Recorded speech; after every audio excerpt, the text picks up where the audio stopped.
Hey guys, welcome back to the channel. आप सभी का स्वागत है मेरे चैनल में।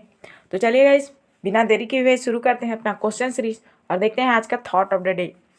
तो सबसे पहले आपके लिए आज का थॉट ऑफ द डे ये रहा, रुतबा रियासत और जायदाद का नहीं, स्वाभिमान और ज़मीर का होना चाहिए, और होता भी है।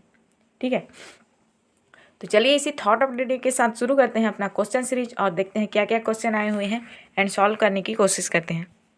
तो सबसे पहला क्वेश्चन आपके सामने ये रहा, निम्न में से कौन सा सुमेलित है, कौन सा जोड़ी। तो आपके पास युद्ध दिया है और युद्ध कब कब हुआ है, किस सन में हुआ है उसको दिया है, तो सुमेलित करना है ये वाला आपको।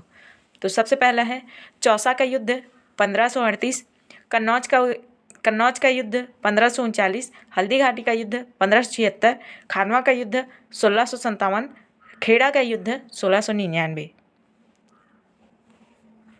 तो आंसर क्या हो जाएगा, सही कौन सा है, ऑप्शन सी हल्दी घाटी का युद्ध। हल्दी घाटी का युद्ध कब हुआ था, तो 1576 को हुआ था। ठीक है, बाकी ये चारों का चारों गलत है, क्योंकि खानवा का युद्ध कब हुआ था, 1657 नहीं, खानवा का युद्ध हुआ था 1527 में। ठीक है, और चौसा का युद्ध, तो याद रखिएगा चौसा का युद्ध 1539 में हुआ था। ठीक, एंड उसी के साथ साथ कन्नौज का जो युद्ध था, कन्नौज का युद्ध हुआ था ये वाला 1540 में। ठीक है, और उसके बाद हुआ खेड़ा का युद्ध। खेड़ा का युद्ध 1699 नहीं 1707 में हुआ था। ठीक, तो याद रखिएगा चौसा का युद्ध किसके किसके बीच हुआ था, तो हुमायूं एंड शेर शाह सूरी के बीच। ठीक, हुमायूं और शेर शाह सूरी प्लस कन्नौज का किसके बीच हुआ था, कन्नौज का भी इन्हीं दोनों के बीच हुआ था। ठीक है, उसके बाद खानवा का युद्ध, खानवा का युद्ध हुआ था बाबर एंड किसके बीच, बाबर और राणा सांगा के बीच हुआ था। ठीक है, एंड बचा एक के किसका, खेड़ा का युद्ध। खेड़ा का युद्ध हुआ था साहू वर्सेस ताराबाई। ठीक है, तो इन चारों का तो मैं बता दी, आपको बताना है हल्दी घाटी का युद्ध किस किस के बीच हुआ था। ठीक है, कमेंट में बताइएगा। अगला क्वेश्चन है, विश्व युद्धों के बीच के वर्षों में भारत में सक्रिय क्रांतिकारी आंदोलन के संबंध में कौन सा कथन सही है। ये कौन सा है ना,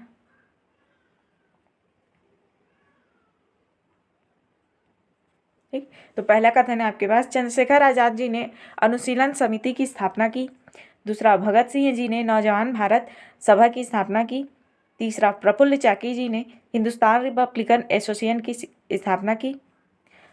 चौथा, सूर्य सेन जी ने हिंदुस्तान सोशलिस्ट रिपब्लिक एसोसिएशन गठित किया।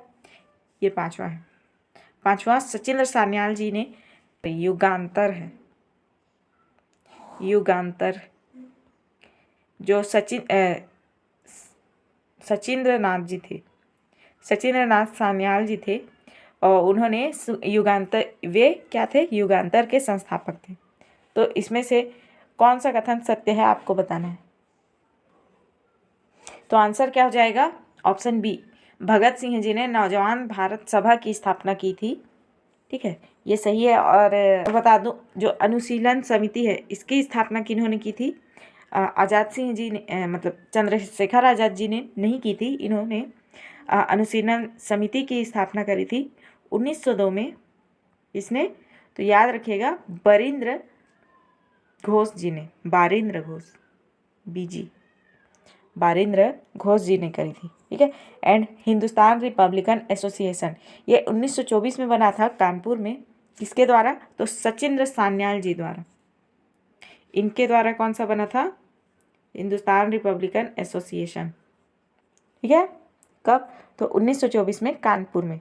प्लस इनके साथ साथ कौन कौन थे, तो राम प्रसाद बिस्मिल जी भी थे इसमें शामिल। ठीक है, और जो हिंदुस्तान सोशलिस्ट रिपब्लिकन एसोसिएशन है इसका गठन किन्होंने किया था, तो चंद्रशेखर आज़ाद जी ने और भगत सिंह ने मिलकर किया था। ठीक है, कब किया था, तो 1928 में। क्लियर। अगला क्वेश्चन, वेलोर का विद्रोह किस गवर्नर जनरल के समय हुआ था? वेलजेली, मिंटो, कॉर्नवालिस या जॉर्ज बार्लो? कौन सा गवर्नर जनरल था जिसके समय काल में, ठीक है, यस शासन काल में वेलोर का विद्रोह हुआ था? तो वो था जॉर्ज बार्लो। ठीक है, अगला क्वेश्चन है, भारत की संस्कृति के अंतर्गत रीत का अर्थ क्या है? प्राकृतिक नियम, कृत्रिम नियम, मानवीय नियम या सामाजिक नियम या फिर कोई नहीं? तो रीत, रीत क्या है? ये ऐसा रीत नहीं है, ये ऐसा वाला रीत है, ऐसे में समझोगे रीति रिवाज वाला। ये रीत यानी कि ऋतु वगैरह बोलते हैं ना, वो वाला रीत है। ठीक है, तो ये क्या है? एक प्राकृतिक नियम है। ठीक, वो टाइपिंग टाइम वैसे हो गया था, रीत लिख रही थी तो, बाकी रीत रियल वैसे में है। ठीक, अगला है, विनिर्माण क्षेत्र में कौन शामिल है? बड़े उद्योग, लघु उद्योग, सूक्ष्म उद्योग या निम्न या निर्माण? तो विनिर्माण क्षेत्र में कौन शामिल है? याद रखिएगा, निर्माण शामिल है। ठीक है,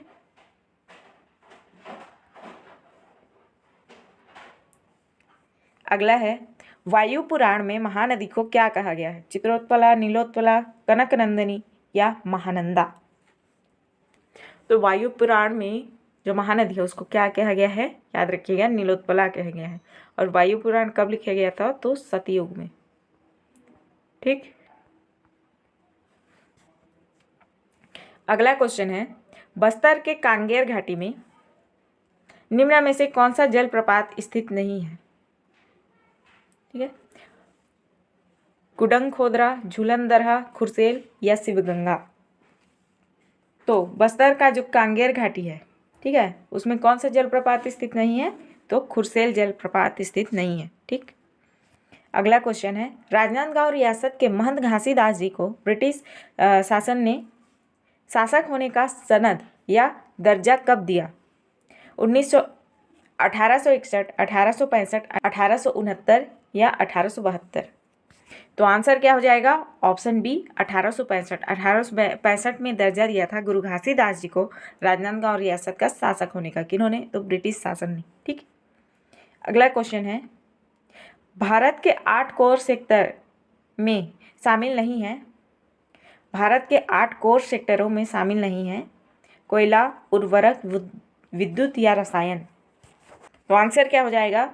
जो भारत के 8 कोर उद्योग हैं, इसमें से कौन सा शामिल नहीं है? तो रसायन शामिल नहीं है। ठीक है, अगला क्वेश्चन है, सत्यार्थ प्रकाश के लेखक कौन है? स्वामी विवेकानंद जी, स्वामी दयानंद जी, स्वामी चिन्मयानंद जी या स्वामी हरिदास जी?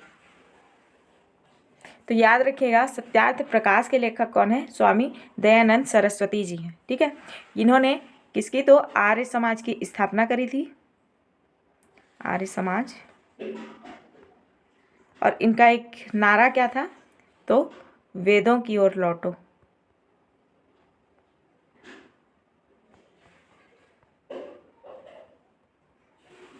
ठीक है, ये याद रखिएगा, इनका नारा था क्या? वेदों की ओर लौटो। तो वीडियो में आगे बढ़ने से पहले आप लोगों से एक रिक्वेस्ट है, अगर आप लोग को क्वेश्चन सीरीज अच्छा लग रहा होगा तो प्लीज़ इस चैनल को सब्सक्राइब करें और साथ ही साथ शेयर भी करें। तो चलिए आगे बढ़ते हैं और देखते हैं। अगला क्वेश्चन है, एंटासिड क्या होता है? भस्म, अम्ल, लवण या बर्फ? तो याद रखिएगा, एंटासिड क्या होता है? एक भस्म है। ठीक है, या एंट एसिड बोला जाता है या फिर इसको एंटा एसिड बोला जाता है, एंटासिड। ठीक है, ये वे पदार्थ हैं जो अमाशय की अम्लीयता को उदासीन न्यूट्रलाइज करने का काम करते हैं, जिससे अमाशय की जलन और अपच आदि से छुटकारा मिलता है। ठीक है, आगे बढ़ते हैं। बेकिंग सोडा है सोडियम हाइड्रोकार्बोनेट, दूसरा सोडियम डाइहाइड्रोजन, तीसरा डाई सोडियम कार्बोनेट या चौथा सोडियम कार्बोनेट? तो आंसर क्या हो जाएगा? बेकिंग सोडा किसको बोला जाता है? तो सोडियम बाई कार्बोनेट को बोला जाता है। ठीक है, यहाँ पे बाई जुड़ेगा ना, बाई यहाँ पे जुड़ेगा। यहाँ पे लिखना भूल गई हूँ, यहाँ पे बाई जुड़ेगा। सोडियम बाई कार्बोनेट को क्या कहा जाता है? बेकिंग सोडा कहा जाता है। ठीक है। अगला क्वेश्चन है, छत्तीसगढ़ में मराठा शासन काल में निम्न स्थानों पर विद्रोह हुआ? धमधा, बरगढ़, कवर्धा या तारापुर? आपके पास कूट है। आंसर क्या हो जाएगा?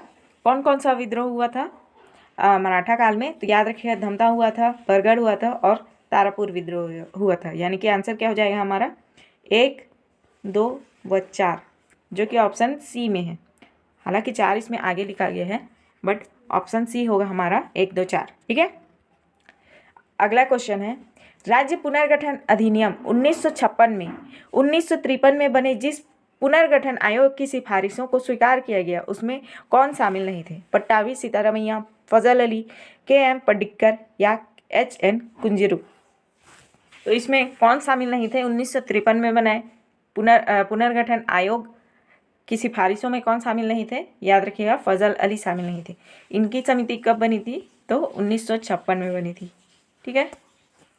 अगला क्वेश्चन है, निम्न कार्बन यौगिकों को उनके गलनांक के घटते क्रम में सजाएं। पहला है इथेनॉल, क्लोरोफॉर्म, एसिटिक एसिड और मीथेन। ठीक है, घटते क्रम में है। दूसरा क्लोरोफॉर्म, एसिटिक एसिड, एथेनॉल या मीथेन। फिर एसिटिक एसिड, क्लोरोफॉर्म, मीथेन और इथेनॉल। डी है एसिटिक एसिड, क्लोरोफॉर्म, इथेनॉल और मीथेन। तो कौन सा इसमें सही है घटते क्रम में, उसको बताना है। तो इसमें कौन सा सही है घटते क्रम में?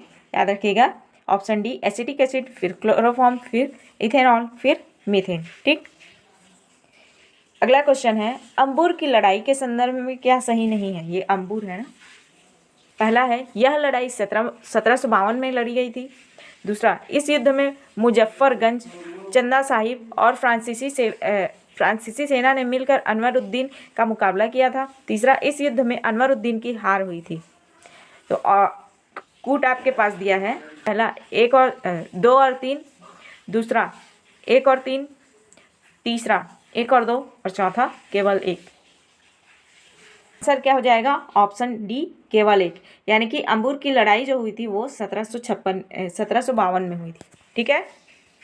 अगला क्वेश्चन है, गोवा चर्च प्राधिकारियों ने 1595 में जिन पादरियों को अकबर के पास ईसाई धर्म के संबंध में उसकी जिज्ञासाओं को पूरा करने के लिए भेजा था, उसके संबंध में क्या सही है? पहला, गोवा चर्च प्राधिकारियों द्वारा अकबर के दरबार में भेजा गया तीसरा मिशन था यह। ठीक है। यह मिशन अकबर से लाहौर में मिला। तीसरा, इस मिशन में एंटोनियो मॉन्सरेट शामिल था। कूट आपके पास है केवल 1। दूसरा 1 और 2, तीसरा 1 और 3, चौथा 1, 2, 3 सभी। तो आंसर क्या हो जाएगा? ऑप्शन डी, 1, 2, 3 सभी। यानी कि जो प्राधिकारी थे उन्होंने जो मिशन अकबर के पास भेजा था वो तीसरा मिशन था। ये अकबर से कब मिला? लाहौर में मिला। और इसमें कौन शामिल था? एंटोनियो मॉन्सरेट शामिल था। ठीक है। अगला क्वेश्चन है, निम्नलिखित में से छत्तीसगढ़ मध्य प्रांत का संभाग कब बना? 1860, 1862, 1863 या 1865? तो याद रखिएगा, छत्तीसगढ़ मध्य प्रांत का हिस्सा कब बना था? मध्य प्रांत का हिस्सा नहीं, मध्य प्रांत का संभाग कब बना था? तो वो 1862 में बना था। ठीक है। लेकिन तो वीडियो में आगे बढ़ने से पहले प्लीज़ वीडियो को लाइक एंड चैनल को सब्सक्राइब कर दीजिए और शेयर भी कर दीजिएगा। अगला देखते हैं। क्वेश्चन है, 15 अगस्त 1947 को विभिन्न स्थानों पर झंडा फहराया गया, उनका सही मिलान करें। पहला है वामन राव लाखे, गांधी चौक, रायपुर। दूसरा RK Patil, police line, Raipur. तीसरा रविशंकर शुक्ल, सीताबर्डी, नागपुर। चौथा घनश्याम सिंह गुप्त, दुर्ग। और राम गोपाल तिवारी है पांचवा, बिलासपुर। ठीक है। तो आपके पास कूट दिया हुआ है 1, 2, 3, 4, 5।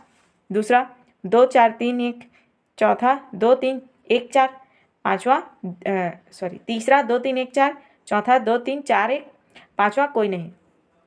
तो आंसर क्या हो जाएगा? Option A, 1, 2, 3, 4। ठीक है, 1, 2, 3, 4 है।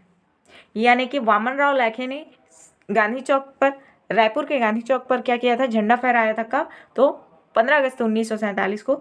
RK पाटिल जी ने पुलिस लाइन रायपुर में, रविशंकर शुक्ल जी ने सीताबर्डी नागपुर में, घनश्याम सिंह गुप्त जी ने दुर्ग में और राम गोपाल तिवारी जी ने बिलासपुर में। तो ये बहुत इम्पॉर्टेंट है, ठीक है, इसको याद रखिएगा, बार बार पूछा जाता है। अगला देखते हैं, सही मिलान कीजिए। पूरा पाषाण काल भीमबेटका गुफा, मध्य पाषाण काल बुर्जहोम, नव पाषाण काल बनास घाटी, बनास नदी घाटी, और ताम्र पाषाण काल सोहन या सोन नदी घाटी। कूट आपके पास दिया है 1 2 4 3, 4 1 2 3, 4 2 1 3 या 1 4 3 2। पहले एक बार मिलान करते हैं। पूरा पाषाण काल से कौन सा संबंधित है? तो सोहन घाटी है, ठीक है, तो इतना तो क्लियर है, 4 पहले में आएगा, ठीक है। अब देखते हैं मध्य पाषाण काल। तो मध्य पाषाण काल से कौन से संबंधित है? तो भीमबेटका गुफा संबंधित है, ठीक है। नव पाषाण काल से बुर्जहोम, और ताम्र पाषाण काल से बनास नदी घाटी। इस तरीके से हमारा आंसर क्या हो जाएगा? ऑप्शन बी 4 1 2 3, ठीक है। अगला क्वेश्चन, तो चलिए इसी के साथ हमारा क्वेश्चन सीरीज यहीं खत्म होता है। आई होप आप लोग को सभी क्वेश्चन अच्छे लगे होंगे, समझ आए होंगे। तो अगर आप लोग को क्वेश्चन सीरीज अच्छा लगा होगा तो प्लीज़ वीडियो को लाइक एंड चैनल को सब्सक्राइब करें, और कमेंट में बताइए कैसे लगा, और कुछ क्वेश्चन भी है उसका आंसर भी दीजिएगा। सब्सक्राइब करना मत भूलिएगा। तो चलिए इसी के साथ मिलते हैं अगले क्वेश्चन सीरीज में। तब तक के लिए जय हिंद, जय भारत, जय छत्तीसगढ़। Thank you.